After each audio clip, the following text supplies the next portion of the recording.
Kabla ya kutawanyika kina mama, nachukua nafasi hii kuwahimiza na kuwanasihi kujitolea katika dini ya Allah subhanahu wa ta'ala, jambo la kutoa sadaqat. Kipindi tulichokuwa nacho ni kipindi kizuri sana. Huu ni msimu wenye rutba, ukipanda kitu kinaota, tena kinaota maradufu. Mwezi wa Ramadhan ni shahrul barakat wa shahru taat wal khairat wa tudha'afu fihi al-ujur. Mwezi wa Ramadhani mwezi wenye baraka, ni mwezi wa taa, ni mwezi wa khairat, ni mwezi ambao panaongezwa ujira wa matendo. Wanawake nyinyi, jitahidini mpupie kheri katika mwezi huu wa Ramadhani kwenye mambo mbalimbali, ikiwemo kufunga, ibada za as-sala, swala za faradhi, swala za sunna, swala za usiku, qiyamul layli, tarawih. Jitahidini kusoma Qur'ani kwa wingi, soma Qur'ani sana. Kila unapopata faragha au tenga muda usome Qur'ani. Adhikri, kufanya adhkari, nyiradi mbalimbali. Unapokuwa nyumbani kwako fanya nyiradi, unapokuwa jikoni kwako unapika, pika na nyiradi. Kuna adhkar almutlaqa, subhanallah, alhamdulillah, la ilaha illa Allah.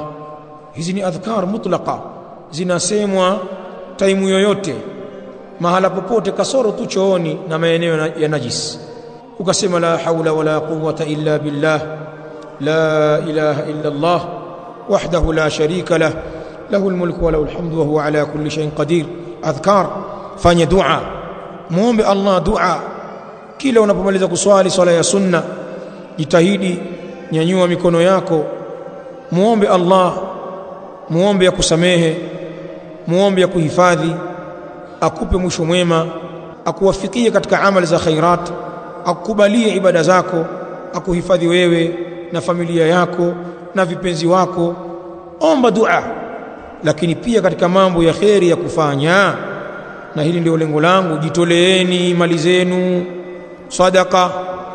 Na alhamdulillah, katika kipindi hiki cha Ramadhan sisi tuna mambo ya kheri tunaendelea nayo. Kuna ujenzi na ukarabati wa misikiti yetu na markazi zetu. Hapo ndio mahali pa kuwekeza sadaka yako. Unawekeza sadaka sehemu ambayo itakufaa wewe katika dunia yako na akhira yako.